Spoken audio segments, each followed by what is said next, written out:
आवाज़ मोहम्मद का सर खत्म न होगा,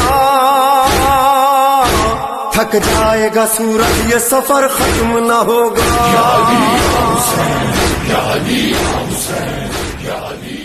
अस्सलाम वालेकुम नाज़रीन, इबरत न्यूज़ सां गॾु मां आदनान शेख। मां हिन वक़्तु मौजूदु आहियां सखर जे इलाइक़े रोड़ी में शाहे इराक़ इमाम बारगाह बरामद थियण वारो नौ डाला करबला जो ताज़ियो बरामद थी चुकियो आहे। अचो त इन बारे में जेको हिननि जा गादी नशीन आहिनि उन्हनि सां हिस्ट्री जे बारे में मालूम था कयूं त हिनजी हिस्ट्री छा आहे। करबला जो मातम अॼु खां 450 साल अॻु में सैयद मोहर शाह बादशाह जंहिंजे इहे मज़ार आहे उन सां इहो शुरू कयो आहे ऐं अॼु ॾींहं ताईं उहो हले थो पियो। हिन ताज़ीअ जी हिस्ट्री इहा ई आहे, तारीख़ इहा ई आहे त सरकार मोहर शाह बाबा हर साल पैदल वेंदो हो करबला मौला ऐं उतां ज़ियारतूं वग़ैरह करे तंहिंखां पोइ मोटी ईंदो। हाणे सम्झो हितां खां वठी इराक़ ताईं वञणु पैदल ऐं वरी मोटणु ॾाढो तकलीफ़ दह यानी ॾुखियो कमु आहे, लेकिन इश्क़ अहिड़ी शइ आहे जेको तकलीफ़ खे न ॾिसंदो आहे।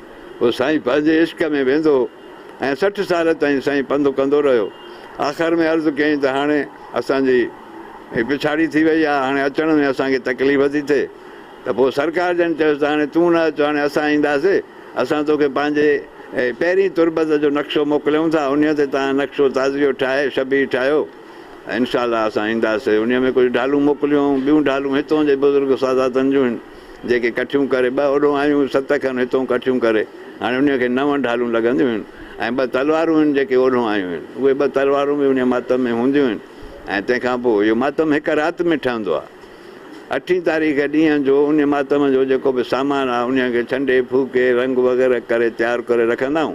राति जो निमाज़ खां पोइ मग़रिबनि जी निमाज़ खां पोइ कमु शुरू कंदा आहियूं ऐं सुबुह जो 4 बजे मातम बरामद थींदो आहे जेको शमा गुल जे अमल सां।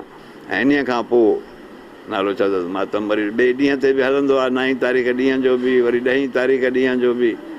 10 तारीख़ शाम जो 5 खां पोइ नहर थी वेंदो आहे। त मातम माना रहंदो न आहे, 12 महीना ॿिया ताज़िया रखिया हूंदा आहिनि। हे ताज़ियो 36 कलाकनि जे अंदरि 37 कलाकनि खां पोइ नहर थी वेंदो आहे।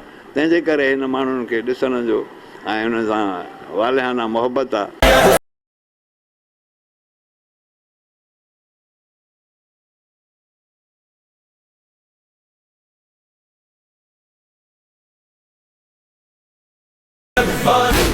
भलाई ड्यूटी ॾियणु आहियां, कराची को आहियां, हर साल ईंदा आहियूं, अची ड्यूटी ॾींदा आहियूं मालिक जे दर में, हर साल ईंदा आहियूं। बचपन खां वठी ड्यूटी ॾींदा ईंदा आहियूं, पर मौला जो हुब आहे, शौक़ु आहे बचपन खां वठी।